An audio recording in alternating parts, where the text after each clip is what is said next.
Salut à tous, c'est Bismart. On est de retour, une heure de... Alors, débat, oui, forcément débat, mais là, comme on le fait aussi de temps en temps, débat macroéconomique. Voilà, là, on va manier du concept, si j'ose dire. Non, mais la question, elle est quand même très... Tiens, il y a ce matin, à la une des Échos, la dernière étude dernière étude Pôle emploi sur les intentions d'embauche pour 2022. Intention d'embauche record, hein, vous avez peut-être vu ça, on en reparlera d'ailleurs, on en redira un mot. Sauf que dès la première ligne, il vous dit enquête réalisée avant la guerre. Donc qu'est-ce que ça vaut aujourd'hui? En fait, c'est ça, et on a un peu de mal quand même à sortir du brouillard là-dessus. C'est votre boulot, vous le savez, évidemment, chef d'entreprise, acteur de l'économie, d'essayer de piloter dans le chaos. Donc voilà, on va essayer de vous donner 2-3 pistes de réflexion. C'est parti, c'est Bismart.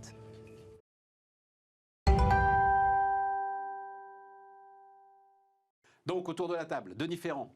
Salut Denis. Bonjour. Le roi du PowerPoint.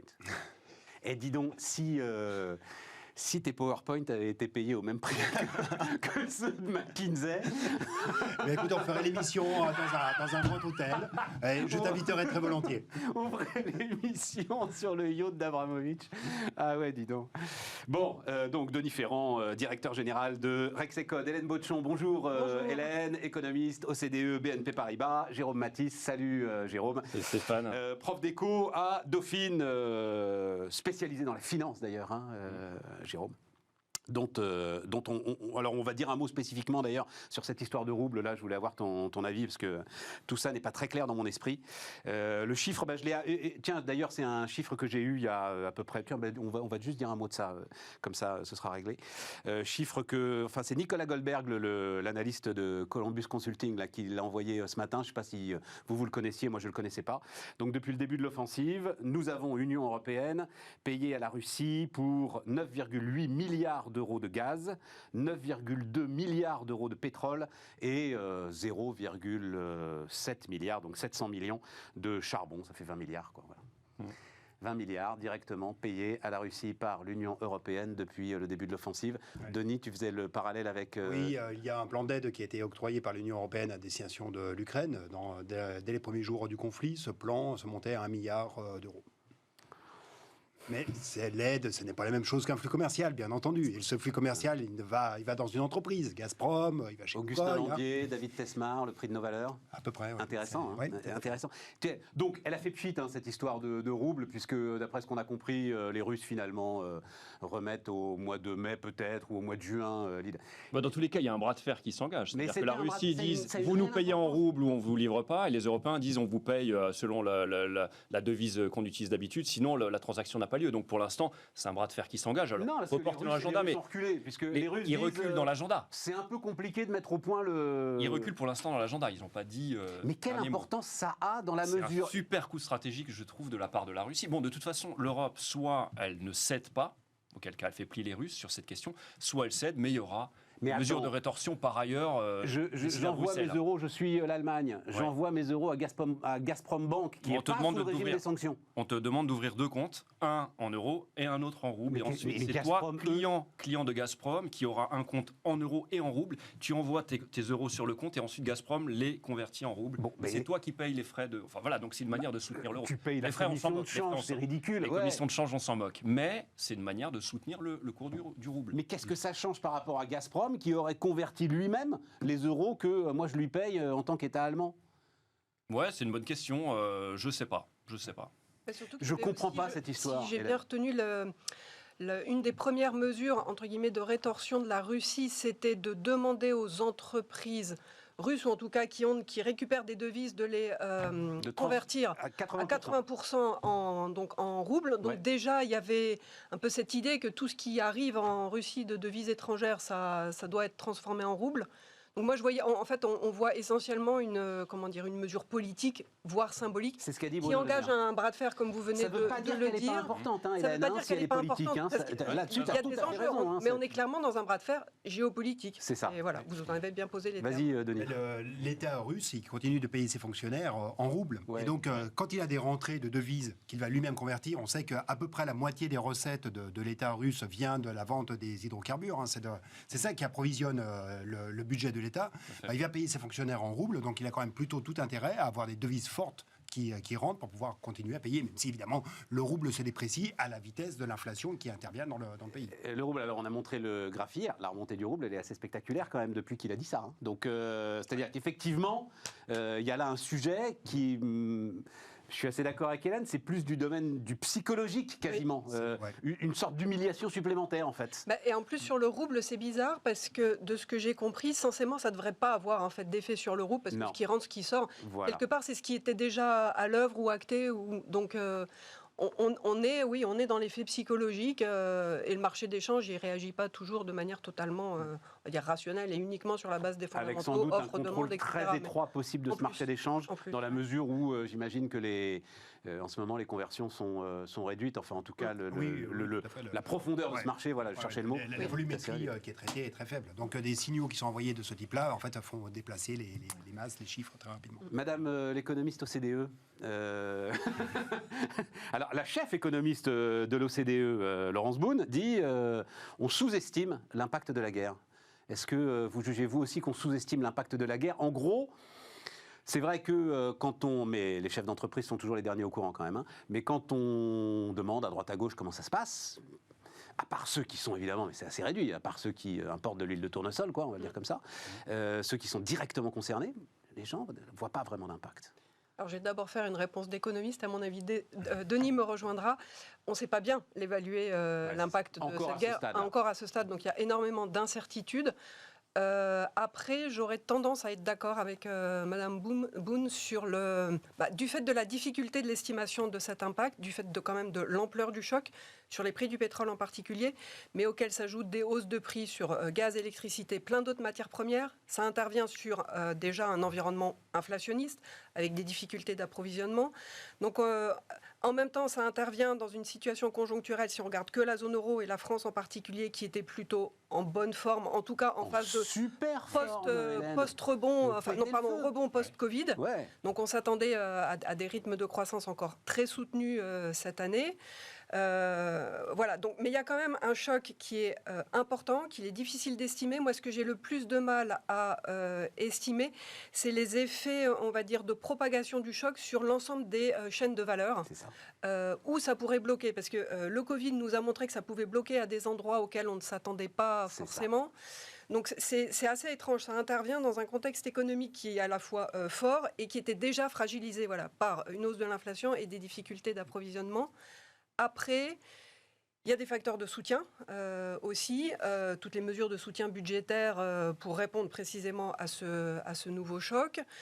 Donc la dynamique conjoncturelle que j'évoquais avant, les besoins d'investissement qui préexistaient. Alors c'est vrai qu'il peut y avoir de l'attentisme, donc ça c'est pas bon pour l'investissement, mais les nouveaux besoins aussi d'investissement qui, on va dire, qu'on découvre ou qui vont être générés par cette guerre. Et toujours le même fameux matelas de l'épargne forcée qui a été accumulé et dans lequel, au moins en partie, les ménages qui le peuvent pourraient puiser. Donc ça peut être un élément amortisseur. Tout ça est très macro. Mais entre l'ampleur du choc et certains facteurs de soutien à la fin, et la dynamique d'avant, à la fin, Denis, tu me diras ce que tu en penses. J'ai l'impression que les ordres de grandeur qui circulent, c'est, on va dire, environ 1 point de croissance en moins en 2022, un peu plus, un peu moins, voire peut-être un peu plus si on est plus pessimiste. Mais partant, alors pour la France, à supposer que la prévision était bonne, 4% en moyenne annuelle en 2022, 4 moins 1, ça fait 3. Allez, on descend encore un peu. En façade, on reste sur un rythme de croissance élevé. Mais, au trimestre le trimestre, attention, on se Oui, c'est ça. On a l'inertie de toute façon, la très forte inertie. Acquis de croissance, vous dites, c'est ça, de 2021. Acquis de croissance. Mais il n'est pas exclu qu'on ait 2 trimestres qu'on ait une petite récession. Exactement. Vas-y, Denis. L'acquis de croissance, justement, il va être à 2,7 au terme du premier trimestre. Si la prévision qu'a donnée l'INSEE se vérifie, donc on a déjà 2,7 d'embarqué. Mais c'est quelque chose qui est embarqué. Ce qui est important, c'est de regarder ce qui est en train de se passer. Et de ce point de vue, on a quand même les premiers éléments qui ne sont pas encore quantitatifs, mais qui sont purement qualitatifs. C'est les premières enquêtes de conjoncture que l'on a vues qui portent sur le mois de mars. Et ces enquêtes de conjoncture, qu'est-ce qu'elles disent ? En gros, ça s'arrondit. ça ne s'effondre pas en termes d'activité, que ce soit aux États-Unis, que ce soit en Europe ou même en Asie, il n'y a pas de retournement. Si en Chine, où c'est en négatif, et là, c'est les problèmes d'approvisionnement, c'est les problèmes de zéro Covid, c'est pas l'impact de la guerre. En revanche, il y a bien quelque chose qui, là, n'est pas du tout dans le domaine de l'arrondi, c'est l'inflation. C'est l'accélération soudaine des prix, mais cela aura un effet pas immédiat. C'est pour cela qu'en fait, on ne voit pas d'ores et déjà d'impact en termes d'activité. On voit un impact en termes d'inflation qui aura lui-même un impact de manière décalée. 7,5% en mars dans la zone euro, dans la zone euro, 11,9 aux Pays-Bas. Parce que tu me disais, Denis, vérité des prix sur l'énergie. Oui, en fait, aux Pays-Bas, la hausse des prix de l'énergie sur les 2 premiers mois de 2022 comparé à la moyenne de 2021, c'est plus 76%. Si on fait l'hypothèse que les prix de l'énergie aux Pays-Bas ne bougent plus d'ici la fin de l'année, il y aura 76% d'augmentation. On voit que le gars vient d'être élu quand même. C'est là que tu vois le climat électoral aussi entre les différents. Non, mais c'est intéressant parce que tu me disais. Vas-y. Justement, par rapport à ce que tu évoquais, Hélène. Parmi les éléments de soutien que l'on avait, qui est notamment toute cette épargne qui a été constituée au moment du Covid, cette surépargne. Donc, nous, on a mesuré un truc tout bête, c'est de regarder quelle va être la proportion de cette surépargne constituée pendant l'année 2020 qui va être mangée par la seule augmentation des prix de l'énergie. En moyenne, dans la zone euro, si le prix de l'énergie ne baisse plus jusqu'à la fin de l'année, ce sera pas loin de 50% de la surépargne constituée sur la seule année 2020 qui sera mangée. En France, ce sera 30%, aux Pays-Bas, c'est 110%. Parce que aux Pays-Bas, ils ont déjà tout bouffé. Parce qu'aux Pays-Bas, ils ont déjà tout bouffé. Je prends vraiment le niveau de prix d'aujourd'hui. Et ensuite, il ne se passe plus rien. Donc, l'élément de soutien que l'on imaginait ne sera plus là. Donc, c'est pour ça que les prévisions qui étaient faites jusqu'à présent, qui avaient encore en tête un peu l'idée d'une normalisation, que l'on revenait sur des taux d'épargne équivalents à ceux que l'on connaissait auparavant, que l'on consommait un peu de la surépargne effectuée, ces hypothèses-là, elles sont désormais caduques, elles ont été mangées par la hausse des prix. Le truc sur, je te donne la parole Jérôme évidemment dans un instant, le truc sur l'inflation et donc la fameuse boucle prix-salaire, c'est que les NAO, elles sont bouclées quand même. Ouais. Et elles sont bouclées même pour pas mal de boîtes depuis plusieurs semaines. Ouais. Elles sont bouclées, Deloitte a envoyé un chiffre là autour de 2-3%. Compliqué de les rouvrir quand même. Donc je sais pas. Et là, ça peut peut-être justement te calmer le truc. Il y a un truc qui n'est pas de la NAO, qui est quelque chose qui est automatique et qui se voit en France, c'est évidemment la revalorisation du SMIC. Donc tu as un effet, mais qui s'éteint quand même assez vite dans l'échelle des salaires. Ouais. C'est-à-dire qu'au bout d'un trimestre, jusqu'à 1,4 fois le SMIC, tu as une augmentation par répercussion, par effet de diffusion, si tu veux. Mais il faut 1 an, en fait, pour qu'un effet SMIC se diffuse dans l'échelle des salaires jusqu'à peu près 2 fois le SMIC. Mais les NAO, elles sont toujours effectuées sur l'inflation constatée, bien sûr, sur l'inflation de l'année d'avant, jamais sur l'inflation anticipée. Donc, ce qui veut bien dire que la NAO de 2023, elle va être autrement plus compliquée. Ça ne sera pas du 2,3, du 2,4 probablement. Même si c'est retombé ? Même si ça Puisque l'idée de la BCE, c'est que ça retombe. Oui, mais même si ça retombe, ça veut dire que tu crois à un contre-choc pétrolier. Tu crois que le prix du pétrole va passer en dessous de 60 euros. Il faudrait ou $60. $60, non, je le vois pas parce qu'il faudrait vraiment qu'on ait, pour ne pas avoir une moyenne annuelle en inflation qui passe, pour qu'elle ne tombe pas en dessous de 5%. Il faudrait qu'il y ait une baisse du prix du pétrole, mais qui soit à des niveaux qui le ramènent à des niveaux extrêmement bas. Et pour le gaz, on sait déjà qu'on n'y sera pas. Voilà, on sait déjà qu'on n'y sera pas l'hiver prochain. C'est coincé, c'est physique. Ouais. Donc oui, effectivement. Donc c'est dans les prochaines NAO en fait qu'on peut avoir la boucle prix-salaire. Jérôme ? Ouais, alors cette analyse d'érosion du matelas de l'épargne, je la trouve très intéressante. Alors c'est une approche macroéconomique. Il faut quand même préciser que quand on rentre au niveau microéconomique, on se rend compte que c'est les ménages les plus aisés qui ont largement épargné.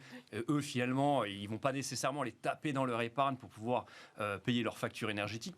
En revanche, les ménages les plus modestes, eux, n'ont pas constitué d'épargne. Et c'est eux qui vont véritablement être les plus touchés. Parce qu'il y a un rapport du CAE qui a été rendu sur des prévisions, si on en venait carrément, véritablement à l'embargo, notamment du gaz. Donc le CAE, Conseil d'analyse économique. Voilà, et il rappelle quelques chiffres, notamment qu'en France, ce serait avant tout les ménages les plus impactés, à 50%, plus que l'industrie, un peu moins de 40%, et puis le reste, le service, le commerce, le transport, pour 10%. Mais ce serait avant tout les ménages qui seraient impactés par une privation du gaz. En Allemagne, c'est encore pire, puisque plus de la moitié du gaz allemand est d'importation russe. En France, on n'en est que à 20% d'importation russe sur l'énergie. Ça va être un tout petit peu pédant, mais au sommet d'EDF, voilà, on va le dire comme ça, on n'est pas très inquiet sur un éventuel embargo en ce qui concerne la France. Voilà. Ah oui, tout à fait. Il y a une forte hétérogénéité. Sujet, quoi. Voilà. Oui, alors justement, d'ailleurs, ce rapport fait des chiffres un petit peu, quels seraient les points de PIB que ça nous coûterait à chacun. Chacun, j'entends les membres, les 27 membres de l'Union européenne. La France, ça irait, on serait de toute façon à peu près en dessous de 1%. Ouais, ils disent 0,3. Voilà, donc ils disent, bon, c'est là où on voit le travail de prévisionniste qui est tout à fait délicat. Si on fait une simple règle de 3, ce serait moins 3%.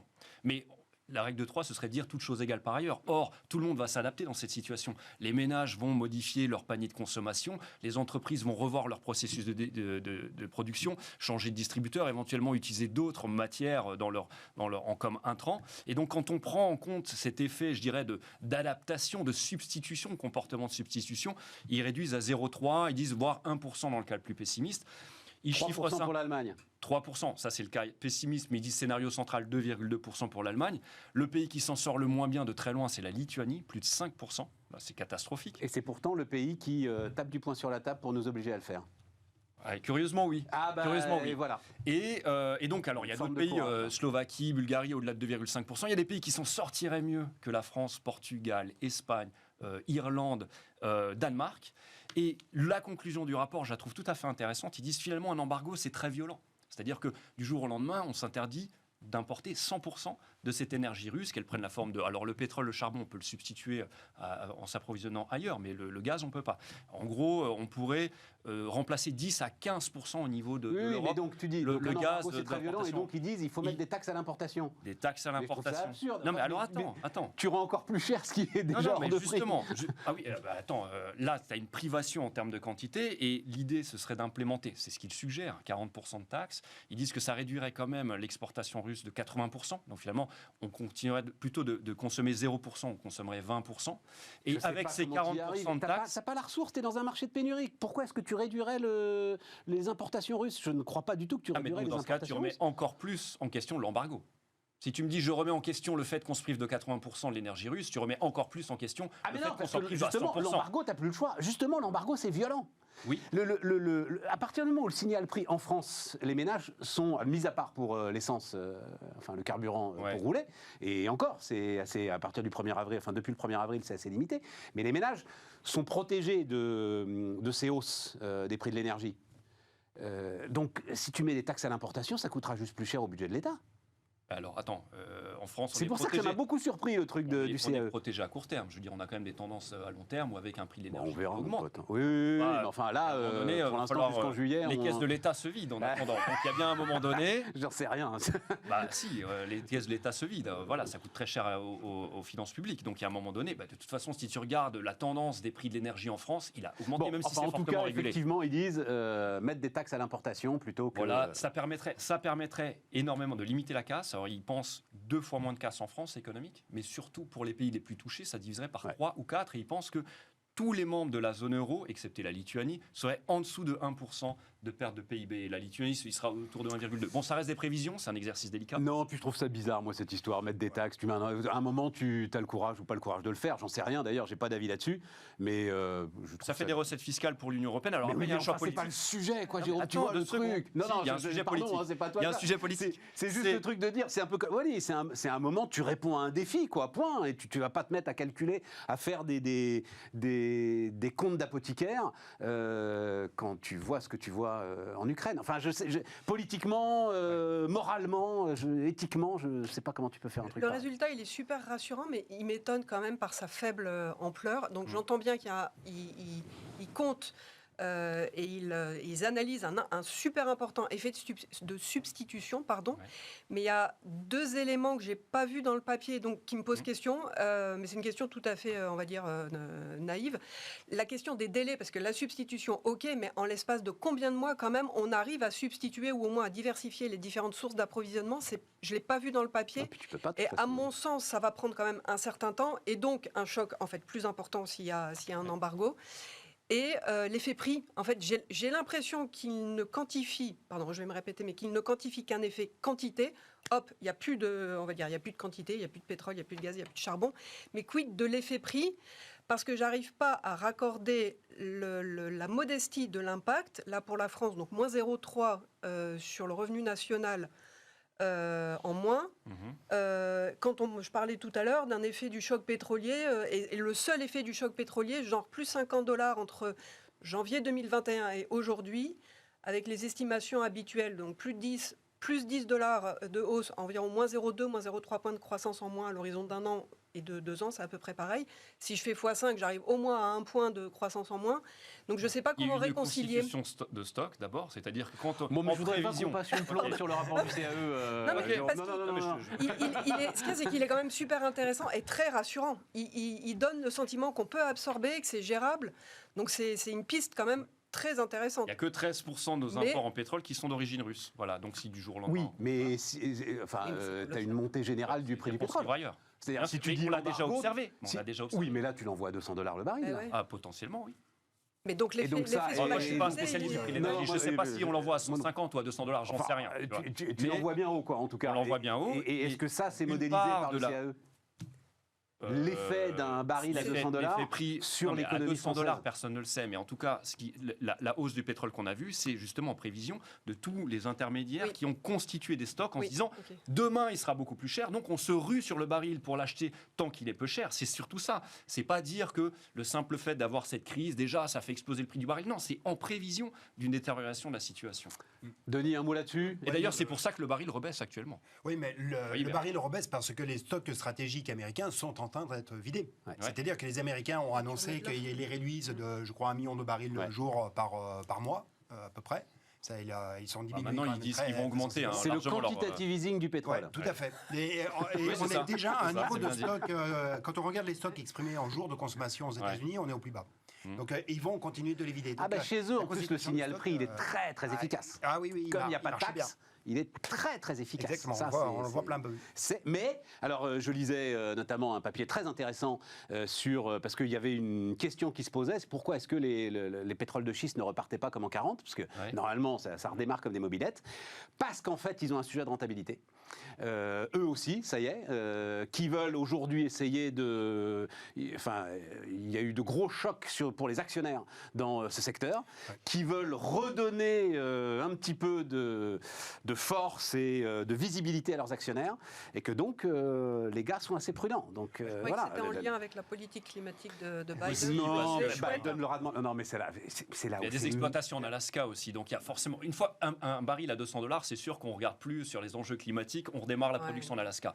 Mais il y a des barrières, voilà. En tout cas, s'il y a un endroit où il y a un espace de rentabilité qui se crée, c'est sur le gaz, parce que le gaz, les coûts d'exploitation, je crois que c'est $5 par million de BTU.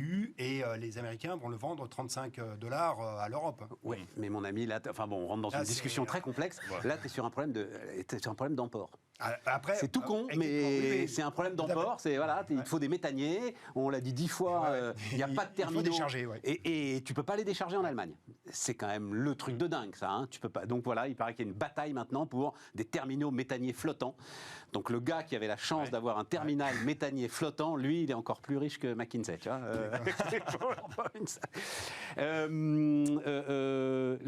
L'automobile à l'arrêt, là, c'est un impact particulier parce que il y a un sujet quand même de comportement du consommateur.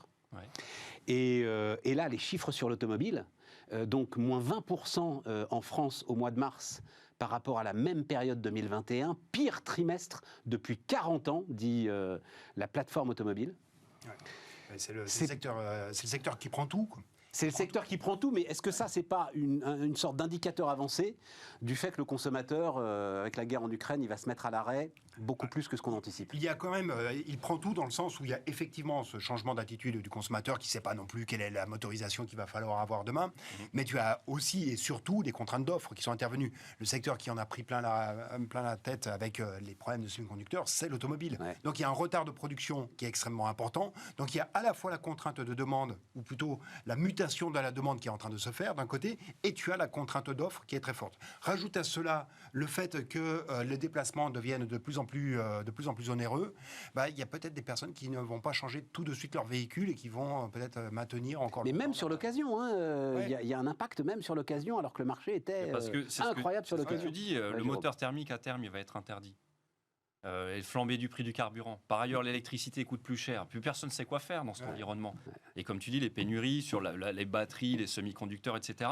Il y a aussi un environnement. Alors, il y a peut-être aussi en France quelque chose de démographique. On a un quart des Français à la retraite. Peut-être que tous les ménages qui sont des couples à la retraite n'ont peut-être plus besoin de 2 véhicules. Ils se disent, bon voilà, on attend que le deuxième véhicule périsse et ensuite on se rabattra plus que sur un seul véhicule. Ça peut jouer. Un quart des Français. Et puis, un autre effet, c'est une transformation de notre société. Le télétravail, les transports en commun. Regardez le chantier du Grand Paris. Ça veut dire quoi? C'est-à-dire que les métros maintenant nous conduisent beaucoup plus loin et qu'il est d'autant plus difficile de rouler dans Paris. Oui, mais ça, c'est pas un facteur conjoncturel. Ça c'était vrai. Mais c'était vrai le trimestre précédent. Tu vois ce que je veux dire, Jérôme, pour expliquer une baisse de 20%. Non, mais le Grand Paris n'est pas encore fait. Le métro ne nous amène pas encore à 15 km de Paris. Mais à terme, ce sera ça. C'est ça qui fait. C'est ce qu'on observe aussi dans toutes les grandes villes. Différemment, en fait. C'est ce qu'on observe dans toutes les grandes villes. Et quand on met des lignes de tramway partout, des couloirs de bus, etc., c'est très bien pour les transports en commun, mais ça contraint d'autant plus la voiture. Donc voilà, il y a des changements aussi sociétaux sur ces questions-là. Peut-être que ça joue. C'est moins 20% sur un an. Ouais. Alors je me souviens plus l'année dernière, à la même époque, il en était où le marché automobile? On a peut-être aussi un effet de base. Non, il n'était pas extraordinaire. Il y avait une forme de rattrapage du Covid. Il y avait une forme de rattrapage, mais c'était pas extraordinaire. C'est le pire trimestre depuis 40 ans. Dans tous les secteurs, tous les biens industriels durables ont connu un rebond qui était absolument incroyable. Et d'ailleurs, c'est ce qui a contribué très fortement au déséquilibre offre-demande sur certaines matières premières, sauf l'automobile. L'automobile n'avait pas du tout réagi, un peu aux États-Unis, pas du tout en Europe. Jérôme, j'avais oublié dans l'histoire du rouble, là. Je crois que c'est Hélène Ray qui a fait un petit papier sur donc une économiste renommée sur les monnaies, nouveau paradigme, pardon d'employer ce terme, nouvel environnement sur les monnaies. Le poids du dollar ou de l'euro appelé à se réduire. Un petit peu, parce qu'on a des économies. On a des économies qui montent. Les Chinois qui exportent l'idée que les Russes, là, qui à un moment disent ce qu'ils n'ont encore jamais dit, quoi, c'est mon rouble, vous paierez en rouble, etc. Parce que c'est le signe de quelque chose. Je pense qu'ils font ça du fait de la guerre. Sans la guerre, ils ne seraient pas passés par cette attitude. Mais de manière générale, les économies qui montent en puissance, à un moment donné, les Chinois, s'ils continuent comme ça, il n'est pas exclu que dans 10 ans, ils nous demandent de payer en yuan ce qu'on leur achète, quand même. Voilà. Donc, au départ, ils se veulent le plus grand exportateur du monde. Donc, ils nous disent, le message, c'est payez-nous avec votre devise, nous, on se charge. Et puis, en plus, ça les arrange bien parce que ça leur permet de jouer avec leur monnaie comme ils veulent. Une fois qu'on paye dans leur devise ce qu'ils exportent, c'est une autre histoire. La Banque centrale, elle a une autre mission. Mais un jour, la transition, naturellement, je pense, se fera. Après, ça risque de prendre du temps, parce que ça fait longtemps que j'entends parler de le poids du dollar dans les réserves va baisser. D'ailleurs, ça se produit 60% des réserves des banques de l'euro centrales. aussi. Alors attends, je donne les chiffres. Ça, c'est les chiffres que donnait Hélène Ray. 60% des réserves des banques centrales en dollars, 20% en euros, 6% en yens, 5% en livres et 3% en renminbi. Il y a du chemin à parcourir, quand même, me semble-t-il. Et moi, je verrais bien, ça me plairait bien, en fait, que l'euro voit son poids augmenter dans les réserves, parce que j'ai le sentiment que ça apporte quand même certains avantages d'avoir une devise importante. On voit bien, le dollar, il bénéficie. Oui, mais ça ne va pas nous arranger. On continue d'utiliser le dollar que pour acheter les matières premières, essentiellement. Non, et puis ça ne va pas nous arranger, parce que ça voudrait dire que la Banque Centrale Européenne serre un tout petit peu le kiki en termes de facilité monétaire. Et a dépensé 40 milliards d'euros pour 6 mois de contrôle des prix de l'énergie, comme en plus Jérôme a raison et nous dit ça ne va pas s'arrêter. Je sais pas, moi j'ai l'impression que ça donne de la flexibilité, de la liberté. C'est notre monnaie, votre problème. Oui, si on pouvait renverser on aimerait ça veut dire qu'il faut la tenir. Les Européens aimeraient cela. On a la puissance, on a la taille et la puissance économique pour le faire. Je suis d'accord avec vous. C'est une utopie, c'est un idéal, mais voilà. Mais l'euro supplante le dollar. Le déficit. Les Américains, ils sont... mais ils ont les porte-avions, les Américains, en plus. Non, mais je ne plaisante pas. C'est un argument que je t'ai déjà entendu. Oui. C'est notre ami, comment il s'appelle ? C'est Wilfried Galland qui dit ça assez régulièrement. Mais est-ce que c'est pas ce qu'on constate là ? de visu. Pour l'instant, si, clairement. Voilà. Si. Vas-y, Denis, un mot et puis on fait une pause. Ce qui compte, c'est pas tant le poids dans les réserves, c'est le poids dans les transactions, comme tu le disais. C'est ça qui fait véritablement la puissance de la monnaie. Et puis c'est aussi, surtout, la possibilité de s'endetter dans sa propre monnaie. Ouais. C'est ça l'apanage du dollar en premier lieu. L'euro, il vient également. Il y a de plus en plus de volonté de s'internationaliser par cet intermédiaire, mais il ne faut pas tant se focaliser sur les réserves, me semble-t-il, qui constatent plus le passé qu'elles ne préfigurent ce qui est en train de se jouer. Et ces proportions ne citent pas l'or dans les réserves. C'est quoi les performances passées ne présagent pas des résultats futurs. Des résultats futurs, exactement. On marque une pause.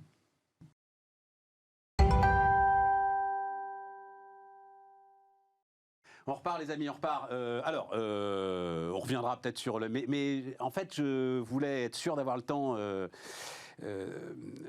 parce que j'ai beaucoup aimé le titre de l'opinion. Donc on va voir d'ailleurs MEDEF, donc campagne électorale, hein, MEDEF, l'angoisse au lendemain du premier tour. Voilà, hein, on a enlevé, il y avait une chouette photo de Geoffroy Roux de Bézieux, angoissé, mais bon, c'est pas grave, vous irez voir l'opinion. Donc, en 2017, Pierre Gattaz avait clairement pris position pour Emmanuel Macron. Aujourd'hui, écrit l'opinion, rien n'est tranché. Là, donc on est dans l'hypothèse évidemment d'un second tour Emmanuel Macron-Marine Le Pen. La décision sera prise par le Conseil exécutif du 11 avril. Aujourd'hui, il n'y a plus de réels épouvantails économiques dans le programme de Marine Le Pen, si ce n'est les relations européennes, réforme de Schengen, contrôle national des marchandises aux frontières, réduction de la contribution française au budget de l'Union, primauté du droit. Bref, la CFDT... Alors elle, c'est clair, dit l'opinion, elle appellera à faire barrage à l'extrême droite, quel que soit le candidat en face. La CGT, beaucoup plus ambiguë, un peu comme le MEDEF, ne s'est pour l'instant toujours pas prononcé. C'est vachement intéressant. C'est intéressant. Alors j'y vois plus un mouvement de, je dirais, un coup stratégique pour de la négociation avec Macron. Parce que j'imagine pas que le MEDEF, in fine, alors si c'est par exemple Marine Le Pen face à Macron, j'imagine pas le MEDEF appelé à voter Le Pen. Il faut quand même pas y exagérer. Non, mais pas se prononcer. Mais de dire, voilà, vous n'avez pas suffisamment, votre programme ne va pas suffisamment dans notre sens à nous, donc faites encore, des promesses peuvent être encore formulées, hein, voilà. Donc c'est peut-être, j'y vois plus de la négociation. Ah ouais. Je pense que ce soit Zemmour, Mélenchon, second tour, ils appelleront quoi qu'il en coûte à voter Macron. Si c'est Pécresse, ça c'est une autre affaire. Mais voilà. Ah non, l'idée c'est Marine Le Pen. C'est Le Pen, voilà. Ouais. Il y a une question qui est probablement une question interne aussi, en particulier du côté de la CGT, qui est où vont les troupes, où votent les troupes au premier tour. Absolument. C'est en réalité, là, je pense à la difficulté. Comment est-ce que je me coupe ou pas de personnes qui auront voté et potentiellement ne se prononceront pas du coup. Oui. Ils peuvent ne pas se prononcer. Parce que le MEDEF, c'est autre chose. Hein. Là, moi, je parlais du MEDEF. Mais tu as tout à fait raison pour le syndic. Oui. Le MEDEF. On a beaucoup décrit une masse de petits patrons sur les ronds-points des Gilets jaunes. Hein. Ah oui. Ah bah oui. C'est pas aussi simple. Oui, tout à fait. Donc, le sujet d'ailleurs est encore plus pour la CPME. J'aimerais bien. Il n'était pas évoqué dans cet article de l'opinion. Non. Mais la CPME connaît encore plus cette difficulté, cette représentation, cette orientation du patronat vers les différents candidats. Oui. Mais c'est quand même très surprenant parce que. C'est quand même clair que le programme de Macron aujourd'hui et celui d'hier, il est pro-entreprise. Et même dans une démarche de négociation. Même à supposer qu'il y a encore des choses à négocier. Oui, c'est ça. Beaucoup de mesures ont été mises en œuvre quand même ces 5 dernières années. Bon, supposons il y a encore des choses à négocier. Mais par rapport au programme de Marine Le Pen, que je ne qualifierais pas de pro-entreprise, si on va dans les détails, et vous avez signalé quand même un certain nombre de mesures qui sont clairement anti-européennes, anti-croissance, enfin anti-tout. Ouais, mais tu sais, Hélène, donc, en fait, c'est très perturbant, je trouve. C'est une histoire de taille d'entreprise, comme tu disais, parce que la très petite entreprise, elle peut se sentir protégée dans un espace fermé, au contraire des grandes entreprises qui ont besoin de mondialisation, qui ont besoin de tout ça. Donc, le petit artisan, peut-être que lui, il est séduit par le discours de Marine Le Pen qui dit « je vais vous protéger, je vais pas fermer les frontières, mais réimposer des taxes, etc. » Enfin, quelque chose de moins ouvert. Donc, c'est une histoire de taille d'entreprise aussi, potentiellement. Mais, et puis, les histoires européennes, Hélène, c'est vraiment l'endroit où on peut à peu près dire n'importe quoi sans conséquence. Tu vois, dans les deux sens d'ailleurs. Hein. Ah oui. De la même façon, Emmanuel Macron, je vais refonder le pacte européen, etc. Tu vois, Maastricht.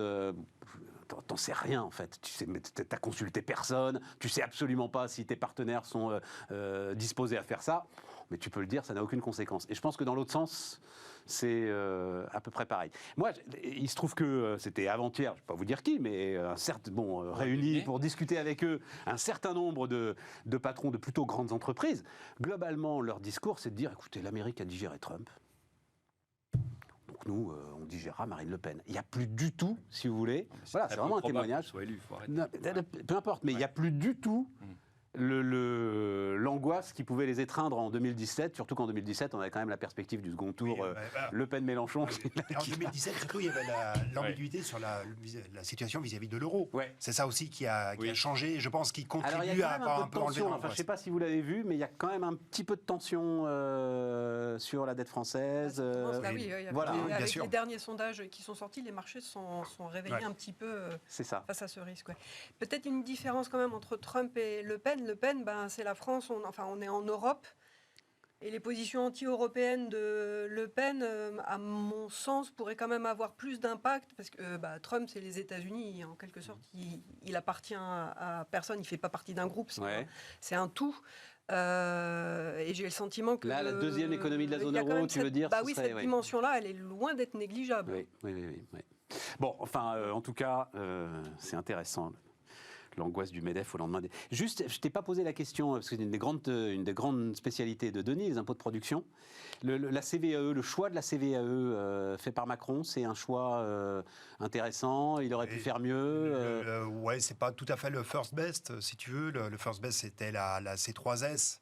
Qui est tout à fait l'impôt en cascade, qui est un impôt assis sur le chiffre d'affaires, mais qui en fait au premier tour aurait été vu surtout avantageux pour les grandes entreprises. Okay. Donc c'était pas vendable. La CVAE a quand même un avantage, c'est que c'est un peu l'impôt qui a remplacé la taxe professionnelle de l'époque. Donc c'est l'impôt qui en fait frappe les facteurs de production, le travail comme le capital. Donc c'est un élément qui augmente le coût. Donc voilà, CVAE, on va dire que c'est second best. Mais c'est pas mal, parce que toute la difficulté, et ça c'est intéressant, sur les impôts de production, c'était d'essayer quand même de cibler ceux qui impactent le plus l'industrie. L'intensité capitalistique, ça c'est pour le coup l'industrie, donc c'est pas mal. Oui, tout à fait. Mais dans ce cas, si on visait l'industrie, dans ce cas, il faut jouer sur le foncier, puisque l'emprise de l'industrie sur le foncier est plus importante que l'emprise d'une société de services. Donc, si tu devais vraiment choisir pour un fléchage industriel, ce serait celui-ci. Après, ce serait l'impôt foncier, la taxe foncière, la CFE. Maintenant, la CFE, elle va poser aussi une question de l'articulation de l'entreprise avec son territoire. Si tu supprimes le foncier, quelle est l'incitation aujourd'hui pour une collectivité territoriale d'accueillir un secteur qui peut émettre des nuisances à la fois sur la circulation, sur les transports. Non, je suis assez d'accord avec ça. Donc, absolument. Voilà, c'est un peu c'est un arbitrage, on va dire, qui essaye de réconcilier à peu près tout, parce qu'il y a quand même un poids du capital qui est beaucoup plus important dans l'industrie que dans les autres secteurs. Et donc la CVAE, comme elle touche aussi le facteur capital, c'est pas mal. C'est compliqué quand même, ces histoires-là. Non, mais c'est... Non, mais il y a aussi un autre aspect, je pense, qui sur les impôts de production, que l'on oublie un peu trop, c'est toujours de se rappeler que d'avoir une assiette qui est située le plus haut dans la formation des coûts de production fait que l'ajustement, il n'est pas pris il n'est pris que par les entreprises. C'est-à-dire que quand vous avez un recul de l'activité, quand s'effondre votre activité, ce qui va souffrir, c'est le résultat. Mais en revanche, votre chiffre d'affaires, il va peut-être faire moins 5, mais votre résultat, il va faire moins 50. Donc quand vous avez une taxation qui est surtout assise sur des taxes, sur des assiettes, sur des bases qui bougent peu, eh bien forcément, vous avez une augmentation du poids des impôts de production au fur et à mesure que la situation se dégrade. Donc comment est-ce qu'on peut penser un peu un partage, une conciliation de la prise en charge du choc conjoncturel, pas seulement sur les entreprises, mais aussi sur les collectivités territoriales. Et on a déjà répondu, de fait, pendant le Covid. Ça a été, avec tous les dispositifs qui ont été mis en place, d'une certaine manière, essayer de corriger ce biais-là, dans le sens où il y avait une compensation. C'est le merveilleux Jean-Marc Daniel qui, au moment de ce truc qui reste quand même surréaliste de droit à l'erreur, c'est quand même l'administration nous donne le droit à l'erreur, avait dit c'est plus une usine à gaz en fait, notre système fiscal, c'est une zone industrielle. Et on se perd dans la zone industrielle. Tout le monde se perd dans la zone industrielle. C'est ça le truc. C'est vrai qu'il y a tellement d'empilements. Non, puisqu'on parle de ça, justement, donc le quoi qu'il en coûte énergie, on a dit un mot. Le gouvernement, alors d'abord, il semble pas avoir de limite. On en est à 40 milliards là. Ouais, ça va être ça. Ouais. Avec les syndicats d'EDF sont quand même en train d'attaquer l'État devant le Conseil d'État. Et la direction d'EDF elle-même se pose la question de savoir si... Enfin, tu vois, on est dans cette situation-là. Je veux dire, c'est légitime et on privilégie les ménages. On semble privilégier les ménages par rapport aux entreprises. Comment est-ce que vous analysez ça Pouvoir d'achat. Pouvoir d'achat, non mais c'est, bon, disons-le, c'est électoraliste, mais est-ce qu'on a raison de faire ça macroéconomiquement? Est-ce que c'est une bonne utilisation de nos deniers publics? Non, tu dis non, Denis? Enfin, je ne suis pas tout à fait convaincu de la pertinence de la mesure, pour le faire dans la litote. C'est ça, c'est 18 centimes de baisse sur l'essence, que tu prennes ton 4x4 pour aller à Deauville ou que tu prennes ta voiture d'occasion pour aller à Saint-Denis et aller bosser, tu as la même chose.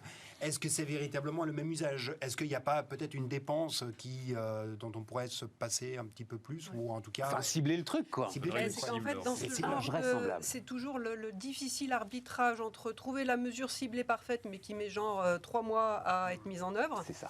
Et à être bien ciblée, toucher le bon public, et la mesure rapide et symbolique à mettre en œuvre. Et là, je crois que la ristourne sur les carburants, elle est symbolique, elle est hyper rapide à mettre en œuvre. Elle parle, je pense, aussi aux gens. Et c'est vrai qu'en revanche, elle n'est pas du tout ciblée. Et l'autre souci, l'autre point négatif... C'est l'argument que Castex avait mis en avant, c'est que c'était trop long à mettre en place, en fait. Donc là, il fallait, on va dire, agir vite. Alors moi, je resterai sur le terrain économique parce que ça paraît nécessaire d'agir vite sur le terrain économique, d'envoyer des signaux de confiance, de soutien à la croissance, que ce soit par le pouvoir d'achat ou au niveau des entreprises. Donc tu dis que économiquement, c'était nécessaire de faire ce geste-là. Ça me paraît nécessaire. Effectivement, ça me paraît nécessaire. Et surtout que, alors ok, les ménages, ils vont beaucoup à la pompe, mais les petits artisans aussi, dont on parlait tout à l'heure, les petits patrons et tout ça. Donc tous ceux qui sont dans des fourgons utilitaires, ça peut tout à fait leur être bénéfique. Le point négatif que je vois dans cette mesure-là, c'est que ça n'envoie pas, le bon signal prix. C'est que ce faisant, on soutient la demande, et en soutenant la demande, entre guillemets, on empêche le prix du pétrole de baisser plus nettement, puisqu'on est toujours dans cet équilibre offre-demande un peu tendu. Mais en même temps, je comprends que sur le plan économique, on essaye de faire quelque chose. Oui. On pointe du doigt là un écueil qui est en fait très récurrent entre la vision de l'économiste et celui du politique. C'est-à-dire que l'économiste, il trouve que ce serait plus efficace de faire du ciblage, que ce soit pour un impôt de manière générale et puis là pour une aide. Il y a certains métiers, les aides à domicile qui sillonnent la France avec leurs voitures sur les départementales, les taxis, les transporteurs, etc., ont besoin d'une aide, et aussi les ménages les plus modestes ont besoin d'une aide ciblée, contrairement au propriétaire du 4x4 qui va à Deauville, comme tu dis, c'est tout à fait vrai. Et puis le politique qui, lui, finalement, avec une même enveloppe, il préfère arroser plus de monde parce que c'est une mesure électoraliste. Oui, mais c'est pas souvent ce que nous dit Hélène. Moi, ça m'intéresse beaucoup ce que me dit Hélène. C'est-à-dire, Hélène nous dit, s'ils n'avaient pas fait ça vite, parce que ta mesure de ciblage, elle prend du temps. Elle prend du temps. Et il y en a déjà eu, le chèque énergie, le chèque inflation. La dynamique, quoi. Ok, mais une fois ce premier soubresaut passé, ensuite, il conviendrait de faire du ciblage. Et moi, je pense qu'il n'aura pas lieu pour des raisons électoralistes. Mais c'est toujours comme ça, et c'est comme ça. Quand tout non, mais même avec... Là, tu vois, ils auront le temps là, de nous faire un truc cool. Ce qu'il faut faire et ce qui manque, c'est, une fois encore, en fait, accélérer la transition énergétique et envoyer des signaux, tous les signaux que vous voulez pour booster ça. Et donc diminuer notre dépendance aux énergies fossiles, à la bagnole, à la voiture. Enfin, voilà. Non, si elle est électrique, tu diminues ta dépendance. Le leasing, parce que vous n'avez pas vu ça, moi j'ai regardé. Alors, il se trouve qu'en plus, Mais la mesure n'est pas inintéressante, effectivement, passionnante. Pour pousser le développement de la voiture électrique, parce que ça reste quand même assez difficile d'accès pour les plus modestes. Donc développer un système de location, pourquoi pas. On ajoute ce qui sert assez peu. Alors on faisait, allez la regarder d'ailleurs si ça vous intéresse, la semaine dernière, une émission spéciale automobile, malheureusement avant les chiffres du CCFA, mais enfin François Roudier qui était là nous avait laissé entendre que les chiffres n'étaient pas bons.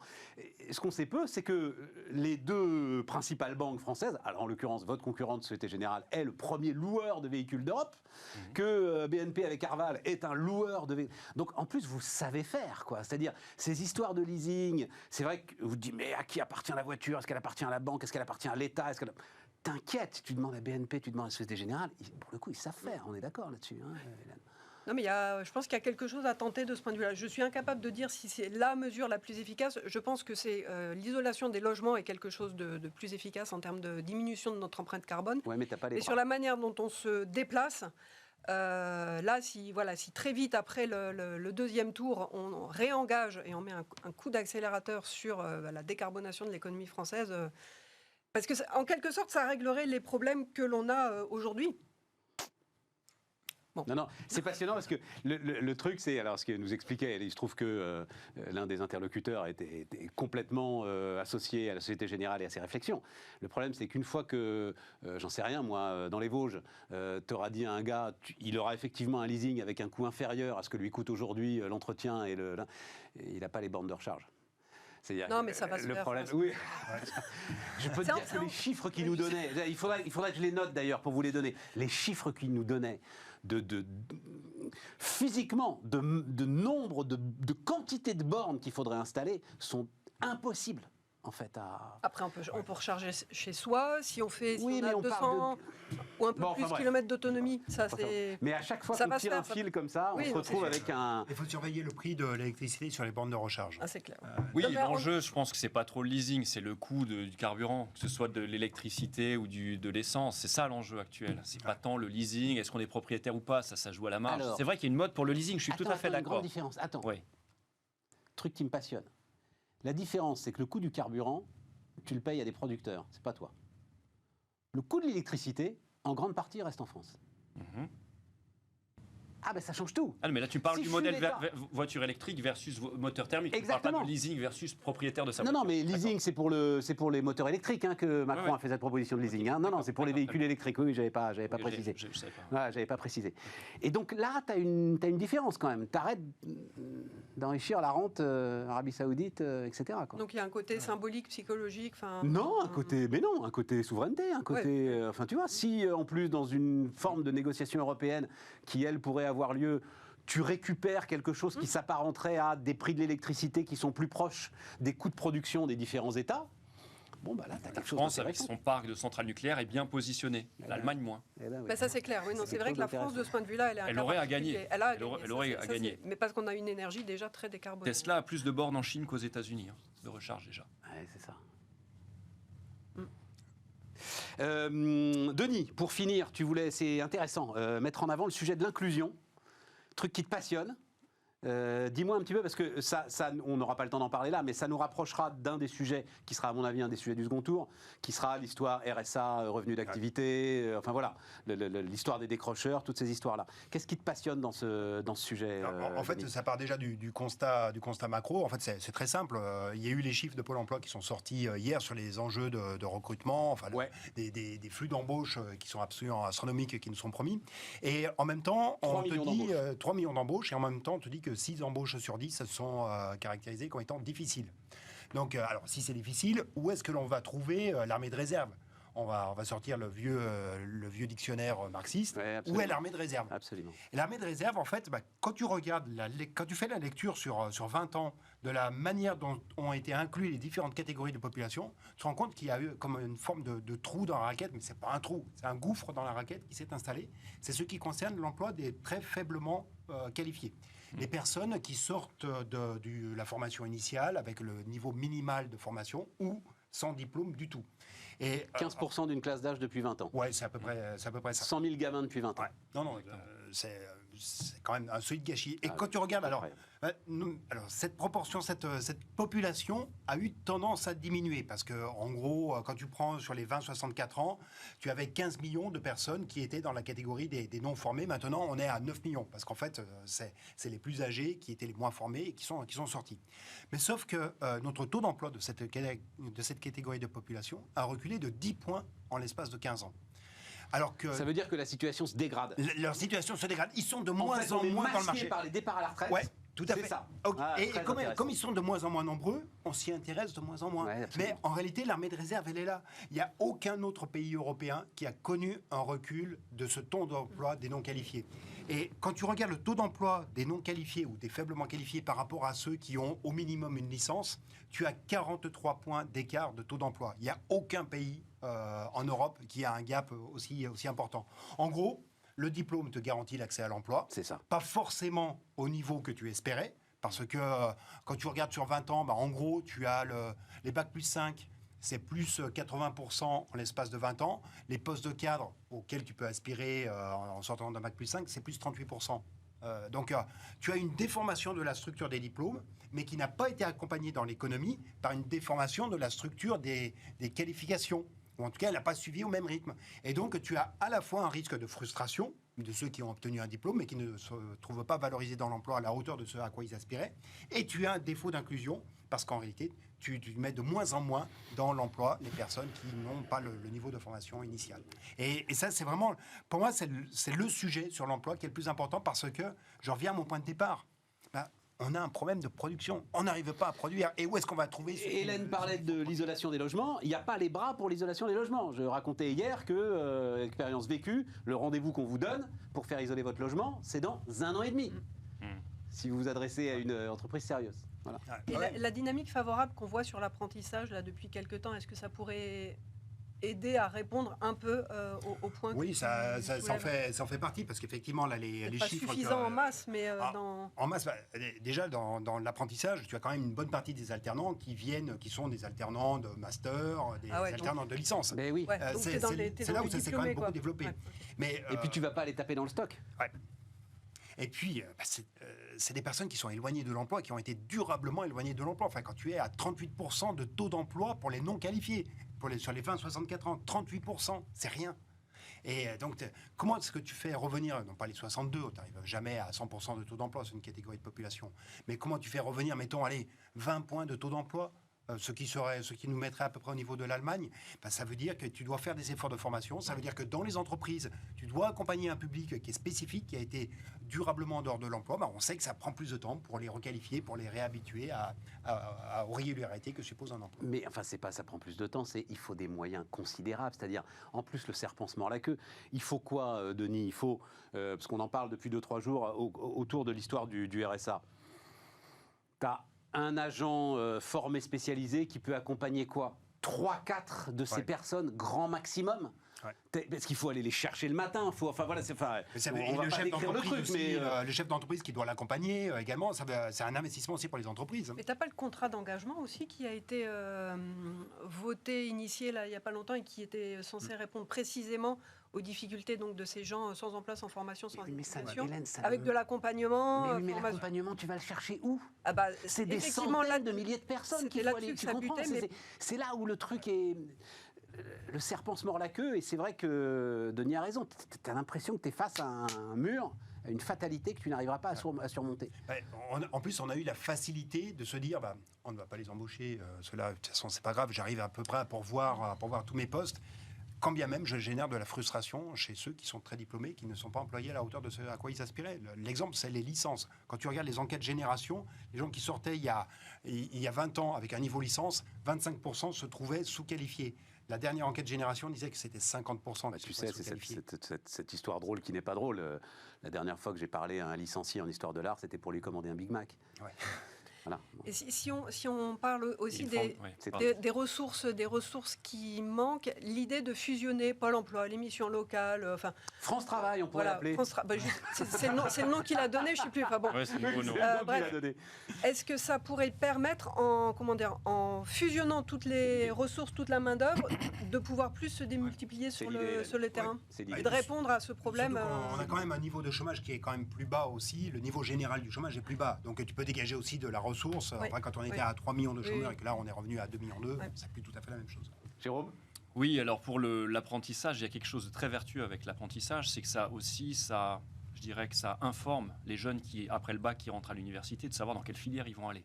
Autrefois, l'université était complètement hermétique au monde de l'entreprise et il n'y avait pas cet apprentissage. Maintenant, ce qu'on observe, c'est que les étudiants voient que ceux qui vont dans des parcours qui sont valorisés par le marché du travail peuvent bénéficier d'études subventionnées, parce que l'apprentissage, c'est ça aussi. En plus, il y a une rémunération derrière, il y a une embauche.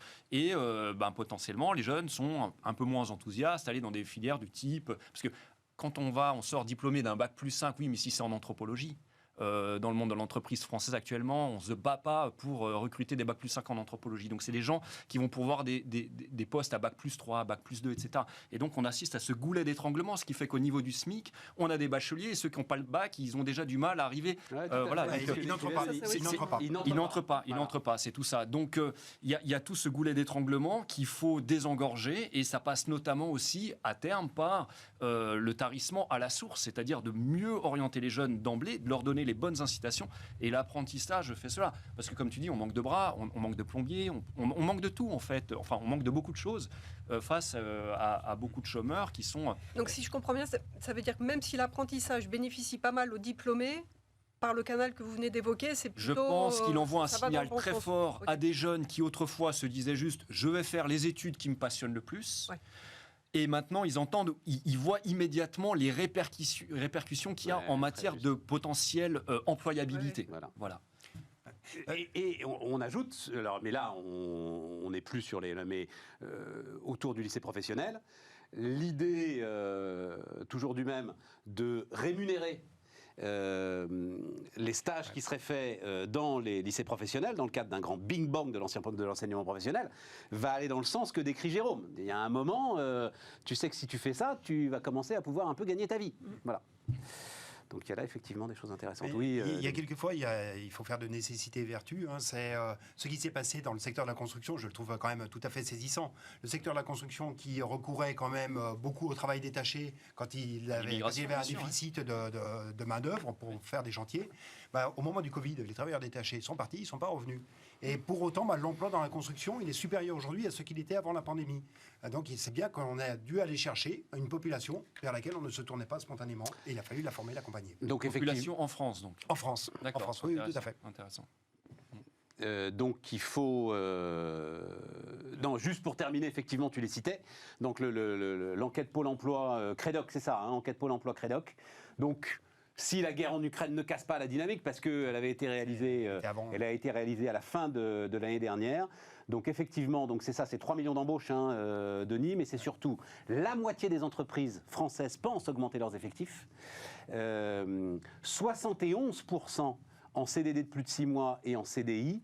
Le taux de CDI a pris 12 points en un an, c'est ça, taux de CDI après 12 points en un an sur les embauches. Ça illustre bien la dynamique favorable dont on parlait au tout début. C'est la dynamique favorable, mais aussi les difficultés de recrutement. C'est-à-dire qu'aujourd'hui, un candidat est tout à fait en capacité d'imposer un CDI à son employeur. Oui, les conditions de négociation salariale, et on reboucle sur notre histoire de boucle prix-salaire. Bon, mais on n'en sait pas beaucoup plus sur l'impact de la guerre en Ukraine. Voilà. Ça va venir. On verra. Oui, voilà, c'est ça. On refera le point le mois prochain. Absolument. Merci à vous. Merci à tous. Et donc, on se retrouve demain pour continuer nos débats.